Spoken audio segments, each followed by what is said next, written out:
Beanpole is one of my favourite materials to use in the garden, sourced from a local coppiced woodland. And with National Beanpole Week coming up, it's the ideal time to get your beans in the ground and make supports to grow them up.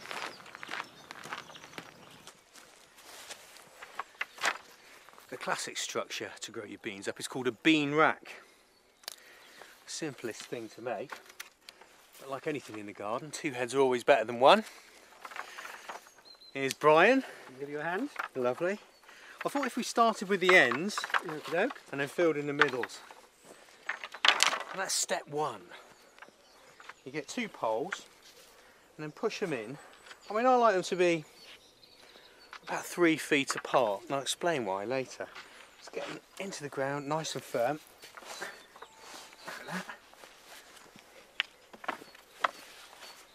And then, as Brian's doing, two at the other end. And then cross them over at the top. Got any string, Brian? I have some here. There we go, all cool. Lovely.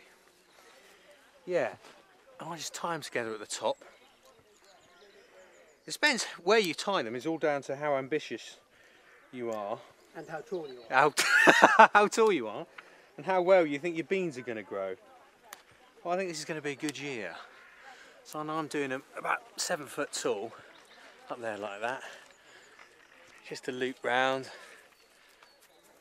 I'm not going to tie that too tightly yet because I want it to be the same level as where Brian's knot is. Okay, so the next step is to put the cross brace across.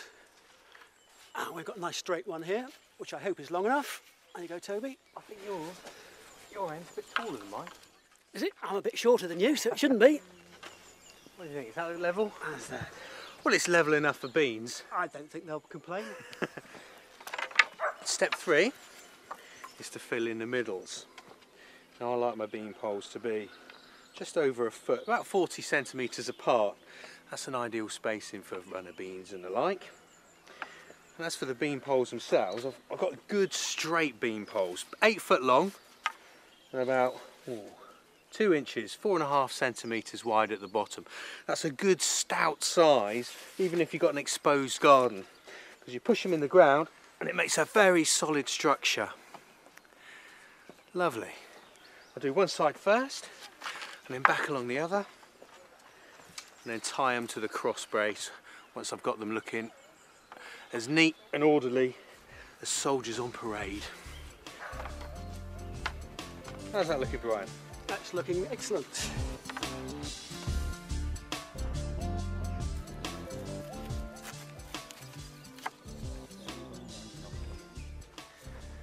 Good and sturdy.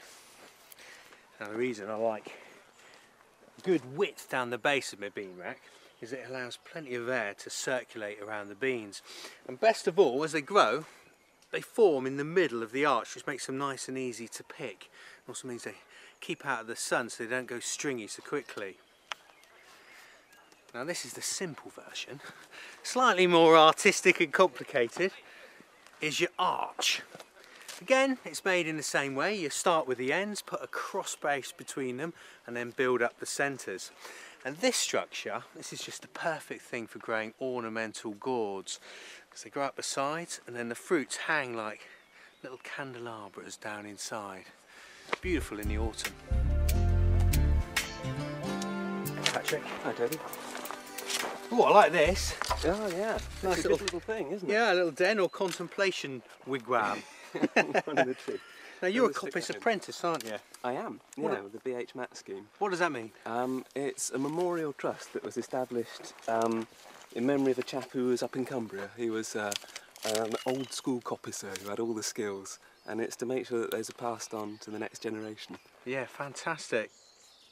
The thing about beanpoles is they are just wonderful to use. You can be creative, quite irreverent, make fun structures like this. Absolutely. How long do you reckon you get out of a wigwam like this then? Well, they definitely serve you for 2 years. Yeah. If you keep your rods somewhere relatively dry over the winter, then they should see you through.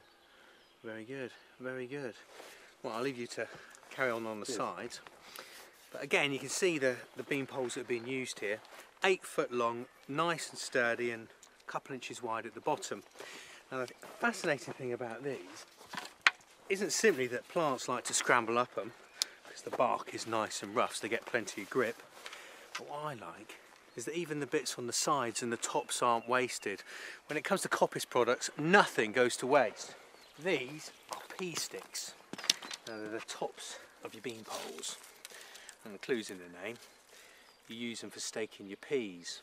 Now what's significant about the way hazel grows, which this is that it has this fan shape to it, this sort of flat fronds of twigs, which are particularly good when your peas grow up them. See, what happens is, when your peas start to grow away, they climb up the stick and then they spread out along the branches, and that means the crop hangs down, makes it easier to find. If ever you've grown peas, you'll know that if you miss just one, the plant will go to seed and it will stop producing any new crops. So keeping them picked is, well, the whole thing when you grow peas, sweet or edible. Now what I'm doing here is just pushing in the sticks right down to the lowest branch, so that's touching the soil alongside where I've sown my peas. Now ideally you put this on the south side of where your peas are growing, because the tops, they always lean towards the light, the sunlight, and as they lean they'll touch one of the twigs and then start to scramble away. So proximity is the other thing to bear in mind, because as soon as your peas, sweet peas or your Kelvedon Wonders, touch that stick, up they go and they start to grow away much more quickly than if they scramble around on the ground. And then once you're at the end of the row, just snap over the tops and weave them together, just to give your row of pea sticks a bit of strength.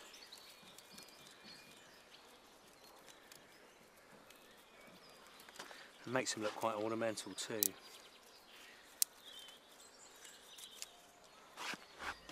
Beautiful.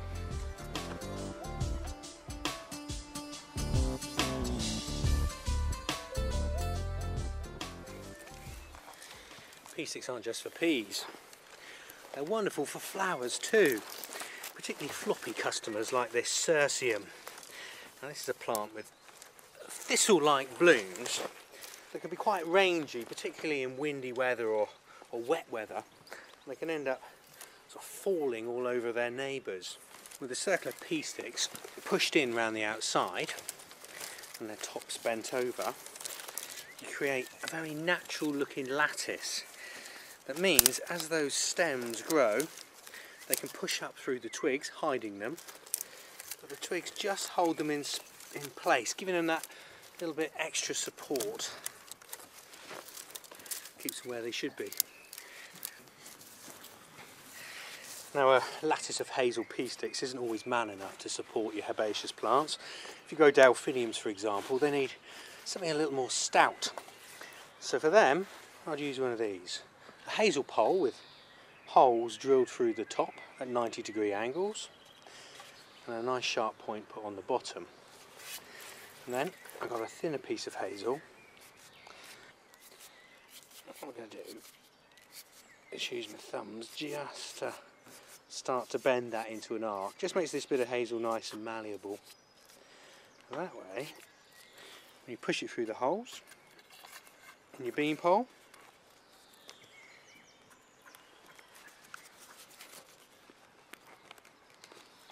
makes a nice neat loop. And then just knock it in alongside your plant.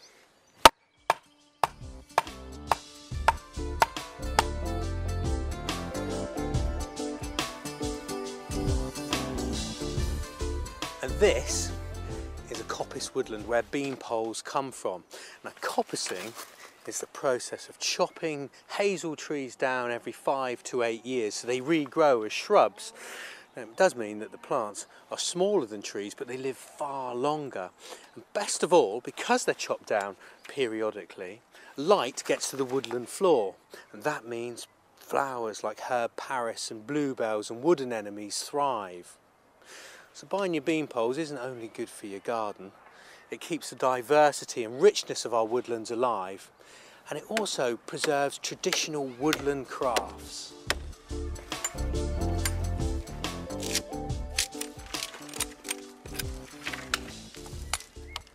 So, National Beanpole Week is just around the corner, and it's the time to look out for an event near you. So you can go along and buy a few bundles of beanpoles for your garden. They are the ideal thing for screens, dens and plant supports. And more than that, if you've got any left over, you can use pegs like this to keep your vegetables straight on the plot. Or, if you sharpen just one side, for making plant labels. And the events are great fun too.